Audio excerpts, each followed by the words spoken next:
अध्याय पुराना कमरा, नई तकदीर और एक बड़ा सपना। भाग 1। हॉस्टल की वही पुरानी दीवारें।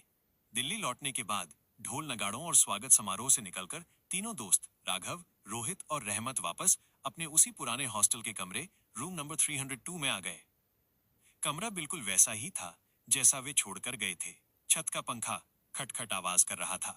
दीवारों का पेंट कहीं कहीं से उखड़ा हुआ था। कोने में पानी की वो खाली बोतलें पड़ी थीं, जिन्हें पीकर उन्होंने कई रातें भूख मिटाई थी। तीनों दोस्त अपने अपने बिस्तर पर लेट गए। पेरिस के 7 स्टार होटल के मखमली गद्दों के बाद ये सख्त बिस्तर अजीब लग रहा था, लेकिन सुकून यही था। कमरे में गहरा सन्नाटा था। अचानक रोहित हंसने लगा, पहले धीरे, फिर जोर जोर से। रहमत ने पूछा, तारांकन, क्या हुआ भाई? पागल हो गया क्या? रोहित ने अपनी पासबुक, जो उसने अपडेट करवाई थी, को हवा में लहराते हुए कहा, यार, किस्मत भी क्या चीज है। याद है, पिछले महीने इसी कमरे में हम तीनों के पास मिलकर एक समोसा खाने के भी पैसे नहीं थे। हमने कितनी रातें सिर्फ पानी पीकर गुजारी हैं ताकि अगले दिन बस का किराया बच सके। रोहित की आंखें नम हो गईं। उसने आगे कहा, और आज आज हमारे अकाउंट में इतने पैसे हैं कि हम पूरे हॉस्टल को 5 स्टार होटल का खाना खिला सकते हैं। हम चाहें तो इस पूरे कॉलेज को खरीदकर उसका नाम बदल सकते हैं। साला, औकात एक झटके में बदल गई। भाग 2। डर और जिम्मेदारी। रहमत ने उठकर पानी पिया और गंभीरता से बोला, हाँ भाई, पैसा तो आ गया। 15 करोड़ रुपए हम तीनों के हिस्से में आए हैं। हमारे खानदान में किसी ने इतना पैसा एक साथ नहीं देखा। लेकिन राघव ने पूछा, लेकिन क्या रहमत? रहमत बोला, तारांकन राघव, मुझे डर लग रहा है। मैंने देखा है कि जब लोगों के पास अचानक पैसा आता है तो वो पगला जाते हैं। गाड़ियां, पार्टी, नशा, और फिर साल भर बाद वो वापस सड़क पर आ जाते हैं। मैं नहीं चाहता कि हमारी मेहनत की कमाई ऐसे बर्बाद हो। मैं वापस उस गरीबी में नहीं जाना चाहता। रोहित ने भी सहमति जताई, तारांकन सही कह रहा है। ये पैसा इन्वेस्टर राघव का ही पैसा की वजह से मिला है। हमें इसकी कद्र करनी चाहिए। हमें इसे तिजोरी में रखने के बजाय काम पर लगाना चाहिए। भाग 3। बिजनेस का plan, the startup idea. Raghav मन ही मन मुस्कुरा रहा था। उसे गर्व था कि उसके दोस्त सिर्फ मजे करना नहीं, बल्कि भविष्य बनाना जानते हैं। राघव ने लेटे लेटे पूछा, तो क्या सोचा है? क्या करना चाहिए? रोहित ने जोश में उठकर बैठते हुए कहा, भाई, मैं और रहमत बात कर रहे थे। हम कोई बिजनेस स्टार्ट करना चाहते हैं, ऐसा कुछ जिससे पैसा रोटेट होता रहे और बढ़ता रहे। रहमत ने जोड़ा, तारांकन, हाँ, हमने सोचा है कि हम एक स्टार्टअप हब खोलेंगे। देखो, हमारे जैसे हजारों स्टूडेंट्स हैं जिनके पास टैलेंट है, आइडिया है, पर पैसा नहीं है। जैसे हमें स्पॉन्सरशिप की जरूरत थी, वैसे उन्हें भी है। रोहित ने आगे समझाया, हम एक ऐसी कंपनी बनाएंगे जो नए और छोटे बिजनेस में पैसा लगाएगी, इन्वेस्ट करेगी। इससे 2 फायदे होंगे, हमारा पैसा बढ़ेगा और हम दूसरों की मदद भी कर पाएंगे। क्यों राघव, कैसा आइडिया है? भाग 4। राघव का master stroke, guide mode. Raghav को यह आइडिया बहुत पसंद आया। ये उसकी अपनी सोच, एडेनिया की फिलॉसफी से मेल खाता था। राघव ने उठकर कहा, आइडिया बहुत शानदार है। इसे वेंचर कैपिटल फर्म कहते हैं। तुम दोनों इन्वेस्टर्स बनोगे। लेकिन राघव ने एक सलाह दी, पर सुनो, सिर्फ पैसा लगाने से बिजनेस नहीं चलता। हमें एक सिस्टम बनाना होगा। तुम दोनों कल से एक छोटा सा ऑफिस ढूंढो, हॉस्टल के पास ही। हम उसे नाम देंगे RR वेंचर्स। राघव, रोहित, रहमत वेंचर्स। रोहित, तारांकन, पर भाई, हमें बिजनेस की ABCD भी नहीं आती। सब डूब गया तो? राघव ने रोहित के कंधे पर हाथ रखा, डरो मत, मैं हूं ना। मैं रिसर्च और प्लानिंग संभालूंगा। तुम दोनों ऑपरेशंस और लोगों से मिलना संभालना। हम धीरे धीरे शुरू करेंगे, पहले छोटे प्रोजेक्ट्स, फिर बड़े। राघव जानता था कि वह अपनी एडेनिया की टीम, तरुण और प्रताप से बैकग्राउंड में इनकी मदद करवाता रहेगा, ताकि इनका बिजनेस कभी फेल ना हो, लेकिन दुनिया को लगेगा कि ये रोहित और रहमत की मेहनत है। भाग 5। एक नई कसम। उस रात, उस छोटे से कमरे में तीनों ने एक कसम खाई।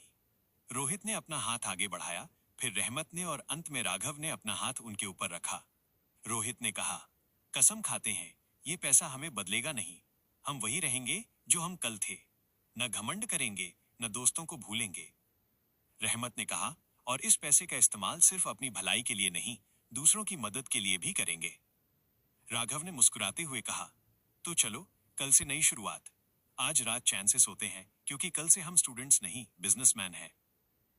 तीनों दोस्त सुकून से सो गए। राघव ने अंधेरे में अपनी स्मार्ट वॉच पर एक मैसेज टाइप किया तरुण को। तरुण, आरआर वेंचर्स के रजिस्ट्रेशन पेपर्स तैयार करो और दिल्ली के बेस्ट सीए को इनके पास भेज देना। मेरे दोस्तों का बिजनेस दुनिया में नंबर 1 होना चाहिए। कहानी का अगला पड़ाव। अगले दिन वे ऑफिस के लिए जगह देखने निकलते हैं, लेकिन प्रॉपर्टी डीलर उन्हें बच्चा समझकर ठगने की कोशिश करता है और एक विवादित जमीन डिस्प्यूटेड प्रॉपर्टी दिखाने ले जाता है जिस पर लोकल माफिया का कब्जा है। अध्याय सपनों का ऑफिस और माफिया की एंट्री, भाग 1। गुप्ता जी का सस्ता ऑफर। अगली सुबह तीनों दोस्त राघव, रोहित और रहमत तैयार होकर निकले। उनके पास पैसा था और आंखों में बिजनेस का सपना। उन्होंने दिल्ली के एक प्रॉपर्टी डीलर गुप्ता जी से संपर्क किया। गुप्ता जी एक चालाक आदमी थे। जब उन्होंने देखा कि ये कॉलेज के लड़के हैं और इनके पास मोटा पैसा है, तो उन्होंने सोचा कि अपना फंसा हुआ माल इन्हें चिपका दिया जाए। गुप्ता जी अपनी पुरानी कार में उन्हें लेकर शहर के एक पॉश इलाके के सुनसान कोने में गए। वहां एक पुरानी लेकिन बहुत बड़ी 2 मंजिला इमारत खड़ी थी। उसके चारों तरफ झाड़ियां थीं और गेट का ताला टूटा हुआ था। गुप्ता जी ने पान चबाते हुए कहा, देखिए सर, ये प्रॉपर्टी मार्केट रेट से आधे दाम में मिल रही है। ओनर एनआरआई है, उसे जल्दी बेचना है। बस थोड़ा रंग रोगन करवा लो तो ये महल बन जाएगा। आरआर वेंचर्स के लिए इससे बेहतर जगह नहीं मिलेगी। रोहित और रहमत तो जगह देखते ही खुश हो गए। रोहित ने कहा, तारांकन भाई राघव, जगह तो जबरदस्त है। यहाँ रिसेप्शन बनेगा, वहाँ कॉन्फ्रेंस रूम और आधे दाम में मिल रही है तो पैसा भी बचेगा। राघव चुपचाप इमारत को देख रहा था। उसकी पैनी नजर ने देख लिया था कि दीवारों पर अजीब से निशान बने हैं और माहौल कुछ ज्यादा ही डरावना है। राघव का सिक्स्थ सेंस कह रहा था कि दाल में कुछ काला है। भाग 2। काली स्कॉर्पियो और गुंडों का हमला। अभी वे लोग बिल्डिंग के कंपाउंड में खड़े होकर बातें कर ही रहे थे कि अचानक गेट पर टायरों के चीखने की तेज आवाज आई। स्क्रीच। धूल उड़ाते हुए 3 काली स्कॉर्पियो एसयूवीएस अंदर घुस आईं और उनके ठीक सामने आकर रुकी। गाड़ियों के दरवाजे खुले और उनमें से 10-12 हट्टे कट्टे गुंडे बाहर निकले। उनके हाथों में हॉकी स्टिक, लोहे की चेन और डंडे थे। सबसे आखिरी गाड़ी से एक आदमी उतरा। उसने सफेद कुर्ता पाजामा पहना था और गले में सोने की मोटी चेन थी। आंखों पर काला चश्मा लगाए वो बहुत ही खतरनाक लग रहा था। ये था बिल्ला भाई, इस इलाके का लोकल माफिया डॉन जो विवादित जमीनों पर कब्जा करता था। बिल्ला ने अपना चश्मा उतारा और गुप्ता जी को घूरा। गुप्ता जी की हालत खराब हो गई। वो कांपते हुए राघव के पीछे छिपने की कोशिश करने लगे। भाग 3। बिल्ला भाई की धमकी। बिल्ला भाई आगे बढ़ा और गरजते हुए बोला, ओए गुप्ता, तेरी मौत तुझे यहाँ खींच लाई है क्या? तुझे कितनी बार समझाया था कि ये जमीन बिल्ला भाई की है। यहाँ किसी ग्राहक को लाने का मतलब है अपनी अर्थी तैयार करना। फिर बिल्ला ने रोहित और रहमत की तरफ देखा और हंसा, और ये कौन है? दूध पीते बच्चे, स्कूल बैग छोड़कर यहाँ प्रॉपर्टी खरीदने आए हैं? रोहित, जिसे अब अपने पैसों और नई हैसियत पर थोड़ा भरोसा था, आगे आया। उसे लगा कि बात करके मामला सुलझ जाएगा। रोहित ने कहा, तारांकन, देखिए भाई साहब, तमीज से बात कीजिए।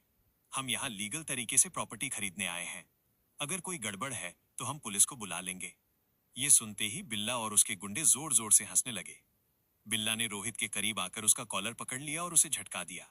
पुलिस? अबे ओ हीरो, इस इलाके की पुलिस भी बिल्ला से पूछकर चाय पीती है। अब चुपचाप अपनी जेब में जितना कैश है, घड़ी है और मोबाइल है, सब निकाल कर रख दो और भाग जाओ यहाँ से, वरना इस जमीन की नींव में तुम तीनों को ही गाड़ दूंगा। रहमत डर गया। उसने रोहित का हाथ पकड़ा। तारांकन भाई, ये लोग खतरनाक लग रहे हैं, चल वापस चलते हैं। रोहित भी अब घबरा गया था। गुंडों के हाथों में हथियार देखकर उनका सारा बिजनेस का जोश ठंडा पड़ गया था। भाग 4। राघव का फैसला। राघव अब तक शांत खड़ा सब देख रहा था। उसे गुप्ता जी पर गुस्सा आ रहा था कि उन्होंने उन्हें फंसाया, लेकिन उसे अपने दोस्तों की सुरक्षा की ज्यादा फिक्र थी। वो जानता था कि अगर रोहित और रहमत के सामने उसने अपनी सुपर पावर या लड़ाई की स्किल्स दिखाई तो उसका राज खुल जाएगा। राघव ने एक गहरी सांस ली। उसे डिप्लोमेसी और एक्शन दोनों का इस्तेमाल करना था, लेकिन अकेले में। राघव बिल्ला के सामने आया और बहुत ही शांत आवाज में बोला, बिल्ला जी, बच्चे तो आप लग रहे हैं जो बिना सोचे समझे किसी पर भी हाथ उठा रहे हैं। बिल्ला हैरान रह गया। क्या बोला तू? राघव ने बिल्ला को अनदेखा किया और मुड़कर रोहित रहमत से कहा, रोहित रहमत, तुम दोनों गुप्ता जी को लेकर तुरंत गाड़ी में बैठो और गेट के बाहर जाओ। मुझे बिल्ला भाई से प्राइवेट में 2 मिनट बिजनेस की बात करनी है। रोहित चिल्लाया, तारांकन नहीं राघव, तू पागल है क्या? ये तुझे मार देंगे, हम तुझे छोड़कर नहीं जाएंगे। राघव ने इस बार अपनी आवाज थोड़ी सख्त की। उसकी आंखों में वो राजा वाला आदेश था। रोहित, मैंने कहा ना, गाड़ी में जाओ, ट्रस्ट मी, मैं इसे हैंडल कर लूंगा। राघव की आवाज में इतना विश्वास था कि रोहित और रहमत को न चाहते हुए भी मानना पड़ा। वे डरते डरते गुप्ता जी को खींचते हुए अपनी कार की तरफ भागे, लेकिन उनकी नजरें पीछे राघव पर ही टिकी थीं। भाग 5, आमना सामना, स्टैंड ऑफ। अब उस वीरान कंपाउंड में सिर्फ राघव खड़ा था और उसके सामने बिल्ला भाई अपने 12 हथियारों से लैस गुंडों के साथ था। बिल्ला ने अपनी गन निकाली और राघव के माथे पर तान दी। बिल्ला, तारांकन बड़ा जिगरा है तेरा लड़के, दोस्तों को तो भगा दिया, अब अपनी जान कैसे बचाएगा? राघव ने अपने कोट के बटन खोले और एक ठंडी मुस्कान के साथ कहा, जान तो तुम्हें बचानी पड़ेगी बिल्ला, क्योंकि अब मेरे दोस्त जा चुके हैं और मुझे गवाहों की जरूरत नहीं है। कहानी अभी जारी है। कहानी का अगला भाग, पार्ट 2, बहुत धमाकेदार होगा। अगले भाग में देखिए कि कैसे राघव अकेले बिना किसी गवाह के इन 12 गुंडों का नशा उतारता है और माफिया के साम्राज्य को अपनी एक उंगली से बर्बाद कर देता है। अध्याय, प्रॉपर्टी का चक्रव्यूह और काली स्कॉर्पियो का अंत, भाग 2। भाग 1, बुलेट और रफ्तार, द बुलेट टाइम। बिल्ला भाई के माथे पर पसीना चमक रहा था, लेकिन उसका अहंकार उसे झुकने नहीं दे रहा था।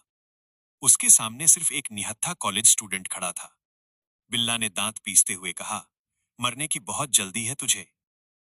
उसने ट्रिगर दबा दिया। ढाइन। गोली की आवाज सन्नाटे को चीरती हुई गूंजी। कार में बैठे रोहित और रहमत ने चीख मारी। गुप्ता जी ने अपनी आंखें बंद कर लीं।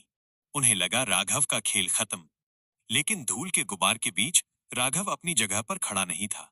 गोली खाली हवा को चीरती हुई पीछे दीवार में जा धंसी। बिल्ला की आंखें फटी रह गईं। ये कहां गया? तभी उसके कान के ठीक पास एक ठंडी और भारी आवाज आई, निशाना कच्चा है तुम्हारा बिल्ला। बिल्ला घबराकर पीछे मुड़ा। राघव उसके ठीक बगल में खड़ा था।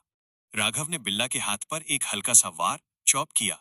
हड्डी टूटने की कड़क आवाज आई और बिल्ला के हाथ से गन छूटकर जमीन पर गिर गई। भाग 2, एक तरफा युद्ध, वन मैन आर्मी। बिल्ला दर्द से चिल्लाया, तारांकन मारो, मारो इसको।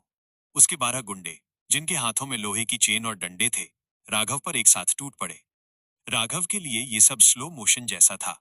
गुंडा न एक, उसने हॉकी स्टिक घुमाई। राघव ने झुककर स्टिक को डॉस किया और एक ही मुक्के में उसे हवा में 5 फीट ऊपर उछाल दिया। गुंडा न 2 और 3, वे चेन लेकर आए। राघव ने दोनों की चेन बीच में पकड़ी, उन्हें अपनी तरफ खींचा और दोनों के सिर आपस में टकरा दिए। थड, दोनों वहीं ढेर हो गए। बाकी गुंडे, राघव किसी मशीन की तरह चल रहा था। एक किक यहाँ, एक एल्बो एल्बो वहां। वो किसी को जान से नहीं मार रहा था, बस उनकी पसलियां और टांगे तोड़ रहा था, ताकि वे दोबारा खड़े होने की हिम्मत न करें। सिर्फ 2 मिनट के अंदर बिल्ला के सारे आदमी जमीन पर पड़े तड़प रहे थे। धूल बैठ चुकी थी। राघव ने अपनी शर्ट की आस्तीन, स्लीव्स ठीक की और जमीन पर पड़ी गन को पैर से कुचलकर तोड़ दिया। भाग 3, असली विलेन का खुलासा, द ट्विस्ट। राघव धीरे धीरे चलते हुए बिल्ला के पास गया, जो अब जमीन पर घिसट रहा था। राघव ने उसका कॉलर पकड़कर उसे दीवार से सटा दिया। राघव, अब बता बिल्ला, ये प्रॉपर्टी किसकी है और तुझे यहाँ किसने भेजा है? सच बोलेगा तो अस्पताल जाएगा, झूठ बोलेगा तो शमशान। बिल्ला डर के मारे कांप रहा था, लेकिन उसकी आंखों में अभी भी एक अजीब सा खौफ था, राघव का नहीं बल्कि किसी और का। बिल्ला ने खून थूकते हुए हंसकर कहा, बच्चे, तूने मुझे मारकर बहुत बड़ी गलती कर दी।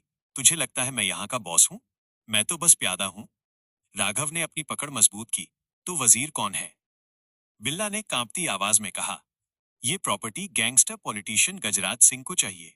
उसने इस पूरी जमीन पर स्टे ऑर्डर लगवा रखा है, ताकि वो यहाँ अपना मॉल बना सके। तूने मुझे रोका है, लेकिन गजराज को कैसे रोकेगा? वो तुझे और तेरे दोस्तों को कच्चे चबा जाएगा। राघव ने बिल्ला को छोड़ दिया। गजराज हो या यमराज, एडेनिया के राजा के सामने सब झुकेंगे।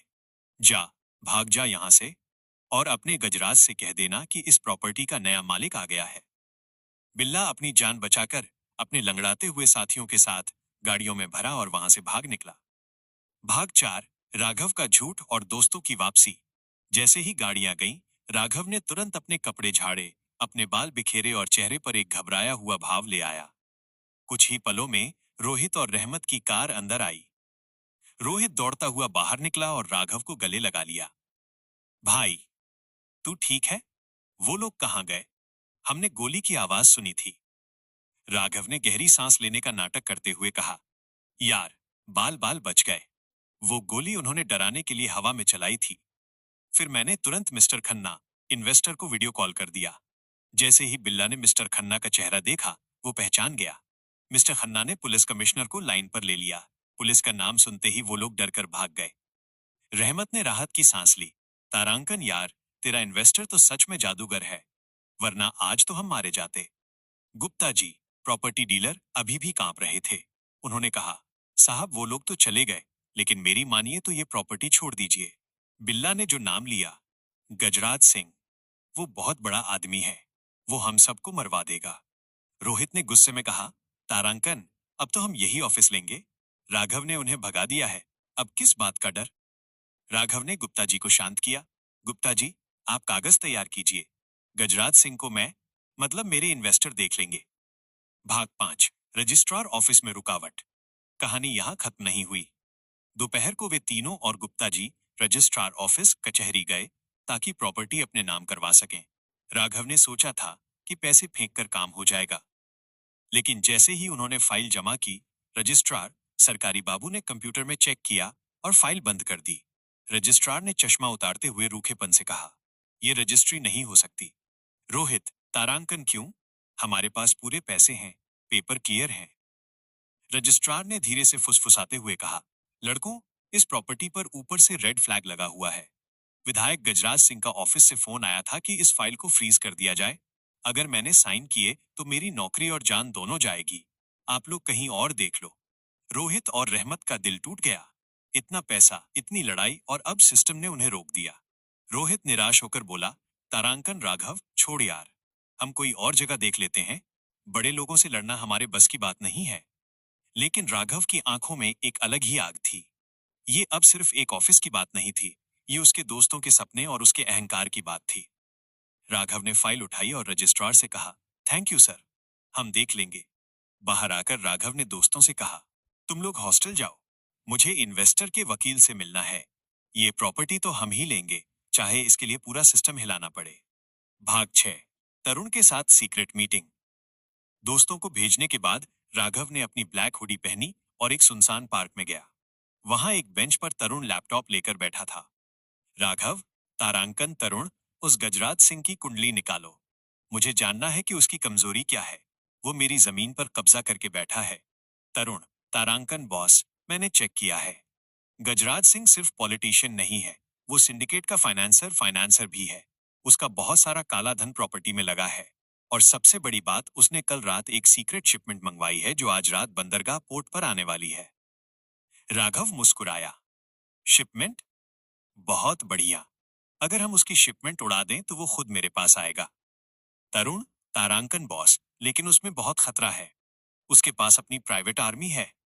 राघव, तारांकन, मेरी आयरन आर्मी को तैयार करो। तरुण, आज रात हम गजराज को ऐसा झटका देंगे कि वो प्रॉपर्टी के पेपर्स खुद प्लेट में रखकर मेरे हॉस्टल आएगा। कहानी का अगला रोमांचक मोड़, पार्ट 3। राघव आज रात अपने फैंटम सूट में गजराज के वेयर हाउस बंदरगाह पर छापा मारेगा। लेकिन वहां उसे पता चलेगा कि गजराज ने सिर्फ हथियार नहीं, बल्कि कुछ मासूम बच्चों की तस्करी, ट्रैफिकिंग भी की है। अध्याय, बंदरगाह की काली रात और फैंटम का कहर, पार्ट 3। भाग 1, तूफान से पहले की तैयारी। रात के 11 बज रहे थे। दिल्ली के बाहरी इलाके में मूसलाधार बारिश हो रही थी। हॉस्टल के कमरे में रोहित और रहमत गहरी नींद में सो रहे थे। राघव ने उनके पानी में हल्का सा नींद का पाउडर मिला दिया था ताकि वो रात भर न उठें। राघव बालकनी से कूदकर नीचे खड़ी एक काली कार में बैठा जिसे तरुण रिमोटली ड्राइव कर रहा था। कार के अंदर राघव ने अपना कॉलेज का हुलिया बदला। उसने एक नैनो फाइबर फैंटम सूट पहना। सूट की खासियत, ये बुलेट प्रूफ था, अंधेरे में दिखाई नहीं देता था, स्टेल्थ मोड, और इसमें वॉइस मॉड्यूलेटर लगा था जो राघव की आवाज को भारी और डरावना बना देता था। Raghav, Tarun, status report. Tarun, earpiece में, तारांकन, बॉस, हम Tughlakabad container depot dry port के पास हैं। गजराज सिंह वहां पहुंच चुका है। उसकी सिक्योरिटी बहुत टाइट है। 50 कमांडोज हैं जिनके पास मिलिट्री ग्रेड हथियार हैं। और हाँ, उस कंटेनर का नंबर है XG 909। राघव ने अपने मास्क को चेहरे पर सेट किया। उसकी आंखें लाल रोशनी में चमकने लगीं। सिक्योरिटी जितनी टाइट होगी, गिरने की आवाज उतनी ही तेज आएगी। भाग 2। गजराज का अहंकार। कंटेनर डिपो के बीचों बीच बारिश में भीगते हुए गजराज सिंह, विधायक और माफिया, अपनी मर्सिडीज के बोनट पर बैठा सिगार पी रहा था। उसके चारों तरफ हथियारों से लैस उसके गुंडे पहरा दे रहे थे। एक बड़ा क्रेन एक विशाल कंटेनर XG909 को नीचे उतार रहा था। गजराज हंसा। तारांकन आने दो माल को।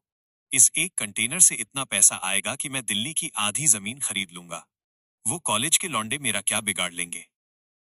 कंटेनर जमीन पर रखा गया। गजराज के आदमियों ने उसका लॉक खोला।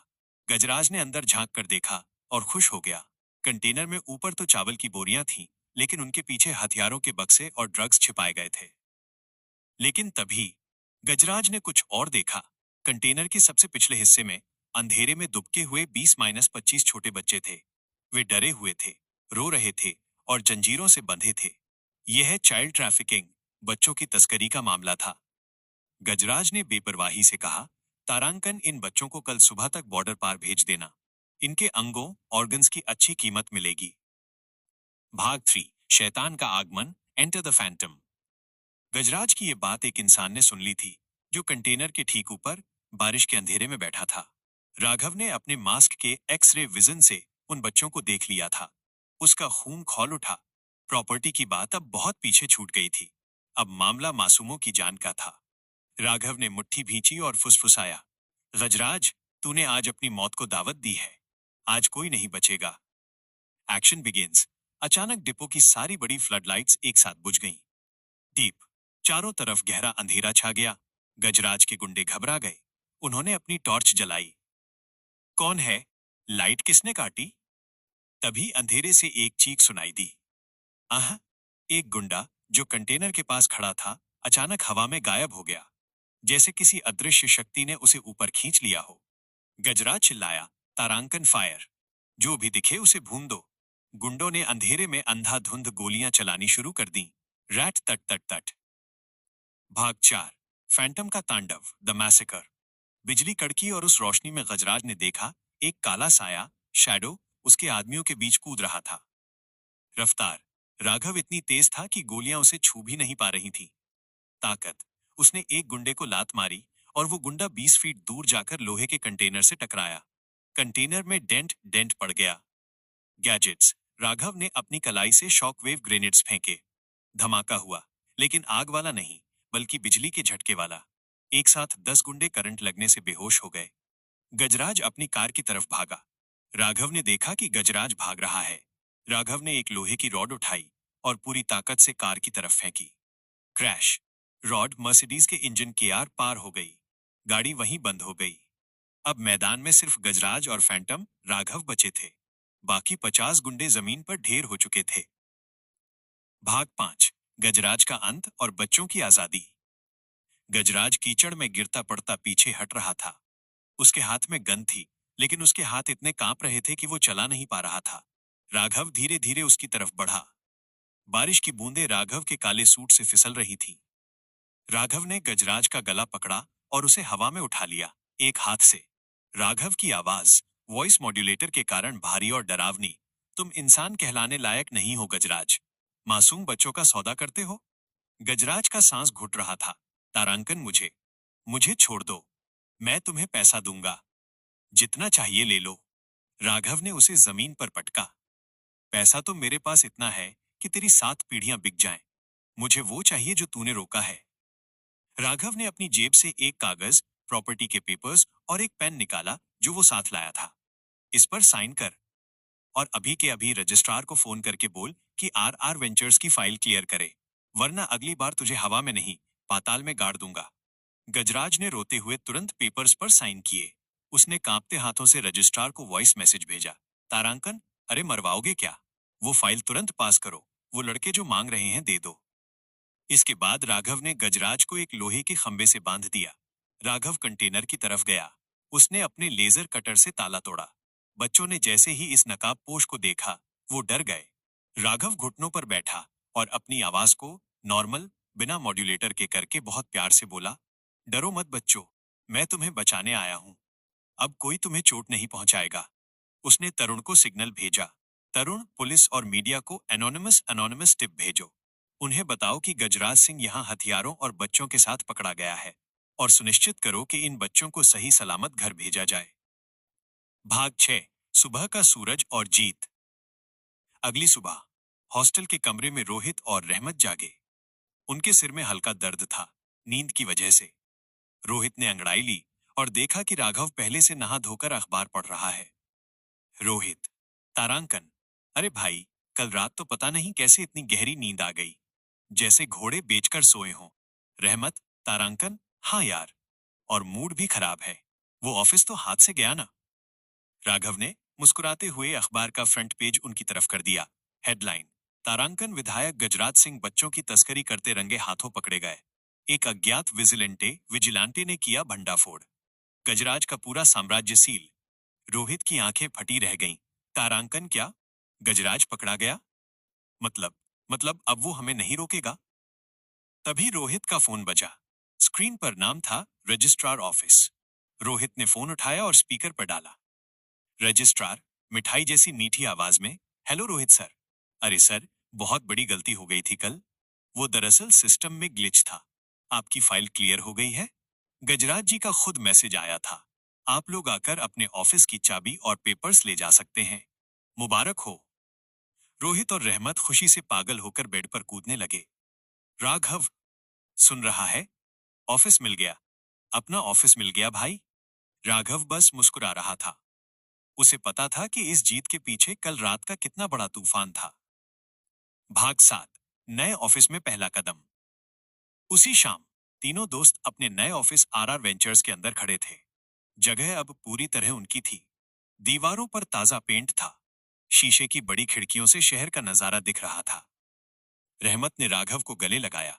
भाई, मुझे तो यकीन नहीं हो रहा। कल तक लग रहा था सब खत्म और आज सब कुछ हमारा है। ये सब किस्मत है यार। राघव ने मन ही मन सोचा। किस्मत नहीं मेरे दोस्त, इसे इरादा कहते हैं। राघव ने कहा, चलो अब काम शुरू करते हैं। इस शहर में बहुत से लोग हैं जिन्हें मदद की जरूरत है।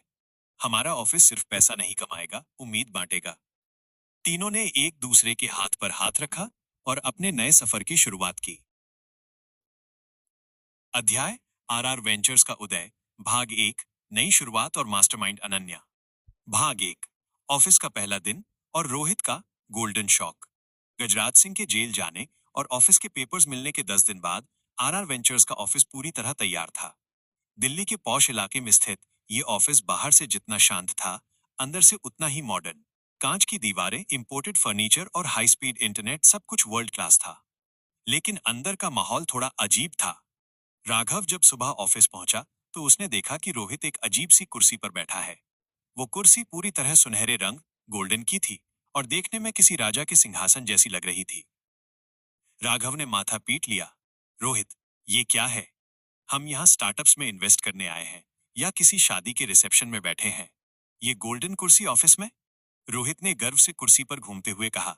अरे भाई, अब हम बॉस हैं और बॉस को तो सिंहासन पर ही बैठना चाहिए ना। रहमत को देख, वो तो सुबह से कॉफी मशीन से ही लड़ रहा है। दूसरी तरफ रहमत एक महंगी इटालियन कॉफी मशीन के सामने खड़ा था और बटन दबा दबाकर परेशान हो रहा था। रहमत, तारांकन यार राघव, ये मशीन 2 लाख की है, पर इसमें से अदरक वाली चाय क्यों नहीं निकल रही? ये क्या एस्प्रेसो वेस्प्रेसो दे रही है, कड़वी जहर जैसी? राघव समझ गया कि पैसा तो आ गया है, लेकिन कॉर्पोरेट कल्चर और मैनेजमेंट अभी भी इन दोनों के बस की बात नहीं है। अगर ऐसे ही चला तो कोई भी बड़ा क्लाइंट इन्हें सीरियसली नहीं लेगा। उन्हें बच्चा समझकर चला जाएगा। भाग 2, अनन्या की एंट्री और रियलिटी चेक। तभी ऑफिस का ग्लास डोर खुला। टकर टकर टकर, हील्स की आवाज गूंजी। अनन्या अंदर आई। उसने आज टूरिस्ट वाले कपड़े नहीं, बल्कि एक बहुत ही professional navy blue formal suit पहना था। हाथ में एक फाइल और आंखों पर स्टाइलिश चश्मा। वो किसी टॉप क्लास सीईओ जैसी लग रही थी। अनन्या ने ऑफिस का जायजा लिया और रोहित की गोल्डन कुर्सी देखकर रुक गई। अनन्या ने चश्मा नीचे किया और तंज कसते हुए बोली, वाह रोहित, बहुत बढ़िया। बस एक तलवार और मुकुट की कमी है, फिर तुम बाहुबली लगोगे। ये ऑफिस है या सर्कस? रोहित का मुंह लटक गया। यार, तुम सब मेरी कुर्सी के पीछे क्यों पड़े हो? राघव मुस्कुराया। उसे यही चाहिए था, कोई ऐसा जो इन दोनों को लाइन पर ला सके। राघव ने अनन्या का स्वागत किया। आओ अनन्या, कैसी लगी हमारी नई शुरुआत? अनन्या ने फाइल टेबल पर रखी और संजीदगी से कहा, राघव, सच कहूं, ऑफिस शानदार है, लोकेशन प्राइम है और तुम्हारे पास पैसा, फंड भी है। लेकिन तुम्हारे पास स्ट्रक्चर नहीं है।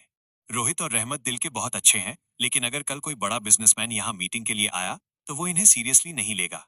तुम्हें एक प्रोफेशनल फेस की जरूरत है। भाग 3, राघव का प्रस्ताव, द जॉब ऑफर। राघव अपनी सीट पर बैठा और पेन घुमाते हुए बोला, तुम बिल्कुल सही कह रही हो अनन्या।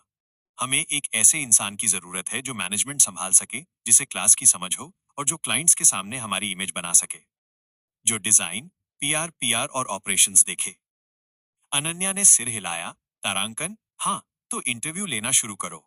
मैं कुछ अच्छे कैंडिडेट सजेस्ट कर सकती हूँ। राघव ने मुस्कुराते हुए अनन्या की आंखों में देखा। मुझे इंटरव्यू लेने की जरूरत नहीं है, वो कैंडिडेट मेरे सामने खड़ी है। अनन्या हैरान रह गई। मैं? राघव, मेरा वीजा एक्सपायर होने वाला है, मुझे वापस जाना पड़ सकता है। और मैं तो फैशन डिजाइनिंग। राघव ने बीच में टोका। वीजा की चिंता मत करो मिस्टर खन्ना, इन्वेस्टर एक कॉल पर तुम्हारा वर्क वीजा 5 साल के लिए बढ़वा देंगे। और जहां तक फैशन की बात है, तुम यहाँ की क्रिएटिव हेड बनोगी। इस ऑफिस का इंटीरियर, क्लाइंट मीटिंग्स, प्रेजेंटेशंस सब तुम डिजाइन करोगी। बोलो, क्या तुम आरआर वेंचर्स की पार्टनर बनोगी? रोहित और रहमत भी कूद पड़े। तारांकन, हाँ यार अनन्या, तू आ जा। हमसे ये अंग्रेजी क्लाइंट्स नहीं संभाले जाते। तू रहेगी तो ऑफिस में रौनक भी रहेगी। अनन्या ने तीनों दोस्तों के चेहरों को देखा। उसे पेरिस वाली घटना याद आई कि कैसे राघव ने उसकी जान बचाई थी। उसे इन लोगों पर भरोसा था। अनन्या ने हाथ बढ़ाया। डील डन, लेकिन एक शर्त पर, रोहित की ये गोल्डन कुर्सी अभी के अभी बाहर जाएगी। सब हंस पड़े। भाग 4, पहली बड़ी चुनौती माइनस मिस्टर सोढ़ी। दोपहर के 2 बजे आरआर वेंचर्स का पहला क्लाइंट आने वाला था। ये कोई आम आदमी नहीं था, बल्कि मिस्टर सोढ़ी थे, दिल्ली के एक बहुत पुराने और खड़ूस इंडस्ट्रियलिस्ट। वो एक नए प्रोजेक्ट के लिए फंडिंग ढूंढ रहे थे, लेकिन वो अपनी सख्त मिजाज के लिए मशहूर थे। मिस्टर सोढ़ी ऑफिस में दाखिल हुए। उनके साथ उनके 2 असिस्टेंट थे। रोहित ने आगे बढ़कर हाथ मिलाना चाहा। तारांकन और पाजी, की हालचाल?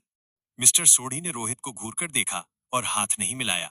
उन्होंने पूरे ऑफिस को एक नजर देखा और गुस्से में बोले, मुझे लगा था ये कोई सीरियस वेंचर कैपिटल फर्म है, पर यहाँ तो कॉलेज के बच्चे बैठे हैं। मेरा टाइम खराब करने के लिए बुलाया है क्या? वो मुड़कर जाने ही वाले थे। रोहित और रहमत के पसीने छूट गए। अगर पहला ही क्लाइंट बेइज्जत करके चला जाता तो मार्केट में नाम खराब हो जाता। भाग 5, अनन्या का जादू और राघव का मास्टर स्ट्रोक। इससे पहले कि सोढ़ी दरवाजे से बाहर निकलते, अनन्या उनके सामने आकर खड़ी हो गई। बहुत ही आत्मविश्वास और सलीके से। अनन्या, शांत और प्रोफेशनल आवाज में, मिस्टर सोढ़ी, आप जैसे अनुभवी इंसान को ये तो पता ही होगा कि स्टीव जॉब्स और मार्क जुकरबर्ग ने भी कॉलेज से ही शुरुआत की थी। अगर वो लोग भी उम्र देखकर जज किए जाते तो आज दुनिया में आईफोन और फेसबुक नहीं होता। सोढ़ी रुक गए। उन्होंने अनन्या को देखा। अनन्या ने आगे कहा, सर, हम नए हैं, इसलिए हमारे पास पुराने बहाने नहीं हैं। हम भूखे हैं सफलता के लिए। अगर आप हमें अपना प्रोजेक्ट दिखाएंगे तो हम आपको वो विजन दे सकते हैं जो पुराने इन्वेस्टर्स नहीं दे पाएंगे। 5 मिनट दीजिए, कॉफी पीजिए, अगर पसंद ना आए तो आप जा सकते हैं। सोढ़ी ने अनन्या के आत्मविश्वास को देखा और वापस मुड़कर सोफे पर बैठ गए। ठीक है, सिर्फ 5 मिनट। अब बारी राघव की थी। मीटिंग रूम में सोढ़ी ने अपना प्रोजेक्ट दिखाया, एक स्मार्ट एग्रीकल्चर ड्रोन, खेती के लिए ड्रोन। लेकिन उनका प्रेजेंटेशन बहुत बोरिंग था। राघव ने चुपचाप अपनी स्मार्ट वॉच से तरुण को कनेक्ट किया। राघव मन में, तरुण, इस ड्रोन के डिजाइन में जो कमियां हैं उनका एनालिसिस मुझे भेजो और एक 3D मॉडल बनाओ कि ये भविष्य में कैसा दिखेगा। तरुण ने 30 सेकंड में डेटा राघव के टैबलेट पर भेज दिया। राघव खड़ा हुआ और प्रोजेक्टर के पास गया। मिस्टर सोढ़ी, आपका ड्रोन अच्छा है, लेकिन इसकी बैटरी लाइफ कम है और ये भारी है। लेकिन राघव ने स्क्रीन पर तरुण का भेजा हुआ 3D मॉडल चलाया। अगर हम इसमें कार्बन फाइबर यूज करें और इसका रोटर डिजाइन बदल दें तो ये 2 गुना ज्यादा काम करेगा।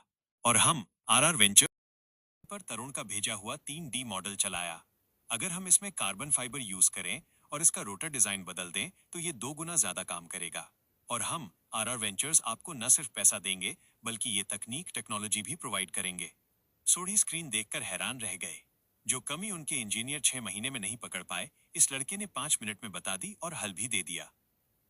भाग 6। पहली डील और जश्न। मिस्टर सोढ़ी, जो गुस्से में आए थे, अब मुस्कुरा रहे थे। उन्होंने खड़े होकर राघव से हाथ मिलाया। नौजवान, मैं गलत था। तुम बच्चे नहीं, बाजीगर हो। डील पक्की। मुझे तुम्हारी टीम पर भरोसा है।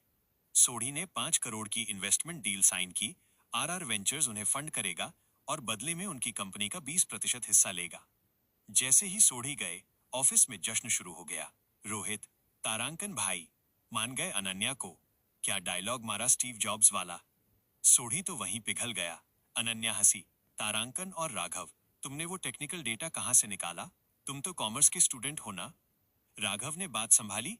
तारांकन, अरे वो, मैं आजकल रात को टेक मैगजीन बहुत पढ़ता हूँ। उस शाम राघव ने देखा कि उसका ऑफिस अब सिर्फ एक इमारत नहीं, बल्कि एक असली कंपनी बन गया है। अनन्या, मैनेजमेंट और फेस।